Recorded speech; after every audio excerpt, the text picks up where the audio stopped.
Hello, I'm going to talk about the weekly worksheet. If you are approaching this assignment and you've never done it before, I really advise that you set aside a chunk of time to work on it or a couple chunks of time. Once you have developed your pattern and style for doing the weekly worksheet, it does go faster, but it will feel a little clunky the first one or two times you do it. I'd love your feedback if you of your experience of what worked best for you as you uh, got into doing this assignment. The things I'm going to talk about are a compilation of feedback that I've gotten from previous students and some of my own tips and advice. The weekly worksheet is developed as a guide to get through the module. So if you open up the weekly worksheet first, get it set up in a document, whatever platform you're using for that. And then as you go through the worksheet, go through the module. That would be the best way. If you go through my module, like you watch my lecture video, you're watching some of the YouTube videos and the podcast, and you're doing the reading and then open the weekly worksheet, you're probably going to feel really frustrated and it's going to take a long time, a lot longer of a time to complete because basically the questions are asking you to go through the module again. So once you kind of understand the intention and premise of how to use this weekly worksheet in conjunction with the modules alone, that should help quite a bit. The other thing, the way I've designed the weekly worksheet is that it's really designed for you to go through the modules. You do have to click through everything, but you don't have to do everything in the module. For example, I asked for two of your favorite quotes from two different videos. So if you look, I sometimes have 4 or 5 videos posted, sometimes 6 videos posted. That's a lot of YouTube videos to watch, and maybe you don't have time in a certain week, or maybe not all the videos seem interesting to you. That's fine. That's okay. Don't watch all the videos. Just watch what the 2 videos you need to do for the actual assignment. And I do try and choose videos that are checking off a lot of different topics. So if there's a topic we're covering and you find it interesting and you see a video about it, then choose that video. Or if there is something that we are covering this week that you felt like you really didn't understand that, it was confusing, and you see a video on that topic, here's an opportunity to get more curious and lean in and learn something new and different from another source besides me and the book type of thing. So maybe that's the video you'll choose. It's really up to you how you approach the class and your goals of what you're trying to take away from the class. Everyone is really different. So that's why there's quite a variety of topics. So go ahead and use that freedom of what the deliverable is asking you with the content of the class to pull out the threads of the class from your perspective that have the most value. The other thing we're going to look at is the vocabulary. So the vocabulary that I'm looking for is ones that you are selecting from the content of the class. I have a set of vocabulary words that I expect you to be incorporating and using as you are, for example, one of your videos or the podcast. You have to do sometimes a short response, or the lecture video, like one of these videos that you need to do a response to, that you should be pulling my vocabulary in and making sure you're bolding it and using it. But then when I ask you, choose vocabulary words, however many that is required for the worksheet, I'm really looking for you to find what words are missing from my list? What words do you think were important from this week that I didn't put on that master vocabulary list? Was it something from a video that's there was a new word you heard, or a topic um, that was surprising to you, or a word that you already knew that you were thinks really important and you want to amplify it in your worksheet? This is the place to put it. So again, uh, you are going through the content of the podcast, you're going through the content of the videos or articles that I've posted, and finding something that I didn't necessarily put in the formal vocabulary list. So that's really what I'm looking for. And with vocabulary, you choose a word, you bold it because you're adding it to vocabulary. Those words that you decide are vocabulary, you bold those words, and I'd like to see you incorporate and use them in the short response writings that you do throughout the worksheet. So vocabulary is a big component and how much vocabulary you can start including into your writing, and what you're pulling out to amplify. And that means that when you're bolding words, you have to bold words that are repeated. So just because you used it once, I'd like you to use it again, bold it, and you use it again, bold it again. I'd like you to, if you feel like something is really important that you want to put emphasis on, like a date or someone's name or a certain topic, then you should bold those as well. To me, a word like perception or perception checking or intercultural communication or whatever those words are that we are building as foundation words in our course, that you will build on them worksheet after worksheet. So just because week one went by or week two went by, and we're on a new topic, I'm looking for how you're incorporating those other worksheets into the current one. One thing I say about my class is that we compartmentalize every single week to do a deep dive on a certain topic. But the truth is, what we're trying to understand is everything is happening all at once, everywhere, all at once, right? There's layers to the information that I'd love to see how you're starting to get more complex and more complexity from week to week in your understanding as each week gets a new layer of understanding of whatever it is we're studying for that week. So incorporating layers of vocabulary, that means that week one worksheet, it's going to be, you're going to just have week one vocabulary. That's it. But week two worksheet should have week one vocabulary and week two vocabulary.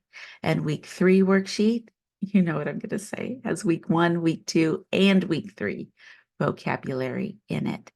And keep folding in the past. So by the time you get to the week 8 worksheet, should be have a much more advanced look to your worksheet, demonstrating your understanding of the materials. Remember, this class does not have any quizzes. I'm not going to give you a vocabulary quiz.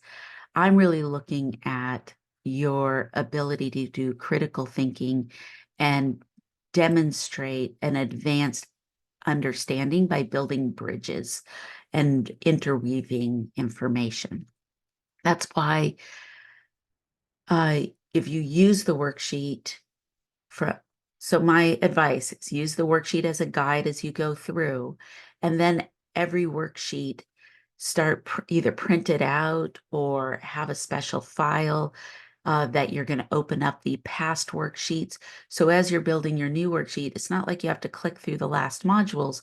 That worksheet becomes the way that you're going to draw information forward, because if you do it right, it becomes a very solid foundation, almost like a glossary or a table of content of what we've been covering as you move forward.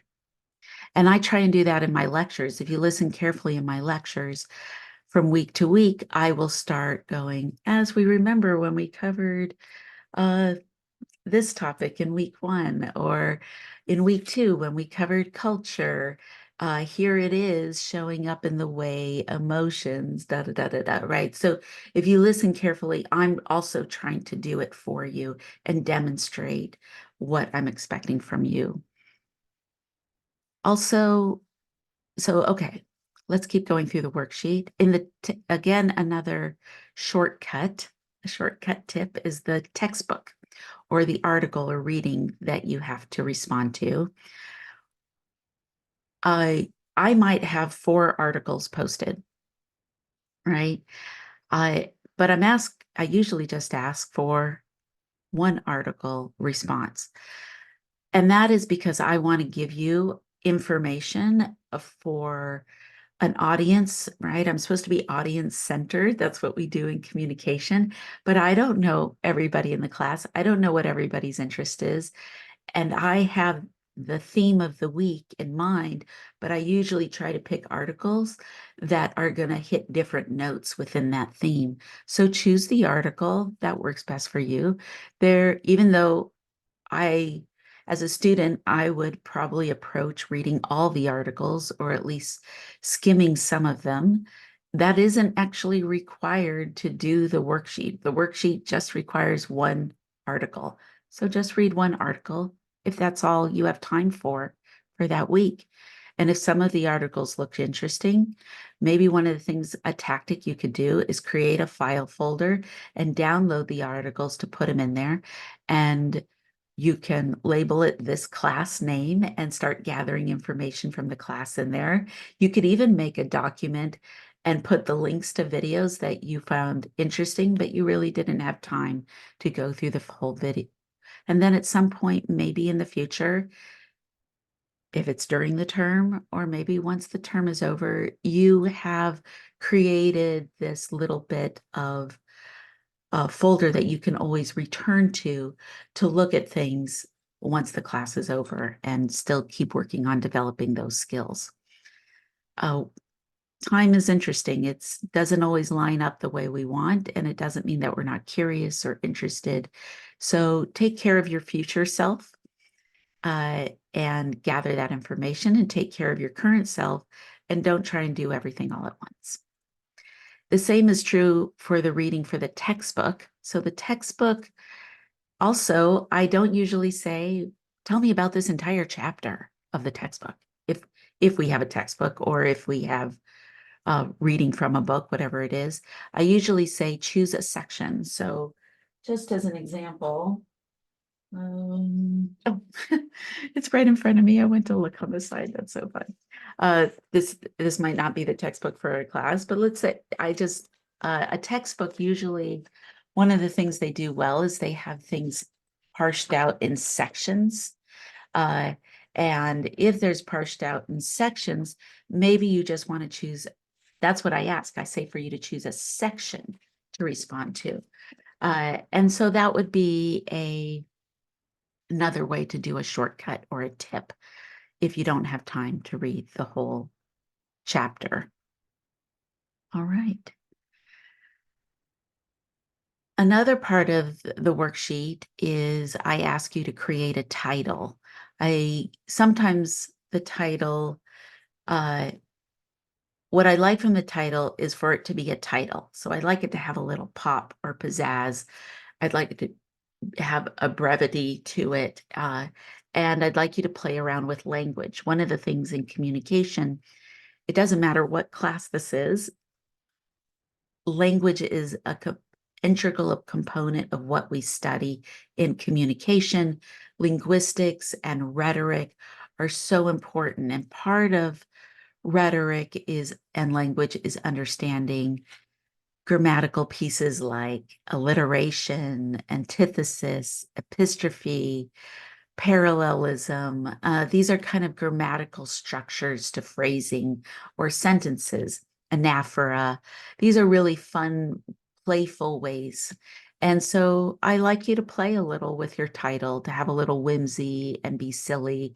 Sometimes I'll ask you to include some type of metaphorical language, like include a sports reference, include a weather or holiday or something with cooking or baking. These things are great ways to draw on draw on familiarity, create metaphorical references, and yet create a title that would kind of signal your focus and topic for your worksheet. So this is important because the first thing I read is the title, and I'm really looking for how are you signaling me of what is your main focus or theme for your if you look at my modules or if you look at the themes, sometimes I put in also little titles for that week to kind of give it a little pop. And sometimes I put fun quotes. So think about that and how you will approach it. I know the asking for the title is not popular. I know that it's really frustrating, and for some, it is actually the hardest part of the uh, assignment because I am asking for this creativity and for you to really show up in this kind of creative way. But you can ask for help with this. You can throw some words into a chat GPT and see what comes up that are alliterations or examples of it. So you can draw from the course, get some ideas, and then spit out something kind of fun and different. Okay, the last piece of your worksheet, and then I'll talk about some of the quality work I'm expecting. The journal or reflection part, I'm actually looking over here at the actual worksheet assignment, which is why I'm always over here. So the journal or reflection part. So this is where I really am looking for your perception and your perspective. This is where I'd like you to include yourself. Just like if we were in class and we did a discussion and I'd be asking, does anyone have an example?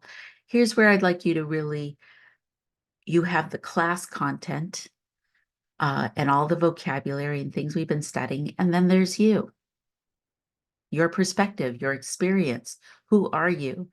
And where is the bridge between the class content and you? So as you're writing your reflection response and creating that deliverable, I often put in prompts for you to create some way to think about the topics. And that's just really to get you kind of going. So it's not just journal reflection here. But when I read it, I'm really looking for how are you including your own experience and perspective, and how are you including the class and vocabulary? Uh, so this idea, so one of the things I would advise, or one thing students have told me they do, is they just write. They just like set the timer and they write for 10 minutes and they get out their response after doing the rest of the worksheet and going through the module. They put out their response to it.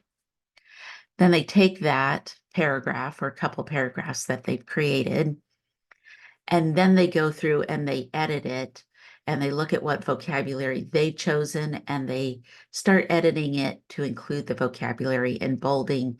And sometimes they add a quote from sources or they reference something from an article and they kind of accordion out their first journal response with content from the class. And be sure that the first sentence is a clear topic sentence. Make sure that your vocabulary isn't just all squashed in at the bottom, like as an afterthought, like here's my part and here's the vocabulary. You'll probably get a comment from me that you'll need to start interweaving that a little bit more. My preference is for the format to be exactly the format of the worksheet. I would like those bolded high titles to each section. I like things to be numbered or bulleted points, just like I bullet things. I expect that to have a margins to be in line. So if you do create bullets, to look at the overall format. And of course, single space is my preference. This is not an essay, which is a more formal academic writing that demands double space. Single space is much easier for me to read in a digital format. So that is my preference. For quality work, it is required that you bold all your vocabulary. I like that you highlight sources. So if you put in a quote and then you have the parenthetical reference, or you say in the article posted this week, and then the title of the article, bold in this article, bold that part. Don't bold the whole quote or anything. That's not needed. But highlighting and bolding uh, is really your way to show and look really quickly at the worksheet to see where your sources are and your vocabulary are. So if you are creating this as a glossary or a table of contents that you're going to be using for every assignment moving forward, you're going to want these printed out when you are in team meetings. If we have that as part of our class, you're going to want this when you make small, short presentations. These are going to be really helpful. And highlighting and bolding is going to be a way that you can use this as a reference and a source as you build from topic to topic through the term. All right. I hope that helps you with this assignment, and you can use this video as a reference as you're moving forward through the class. Have a good term, everyone. Bye-bye.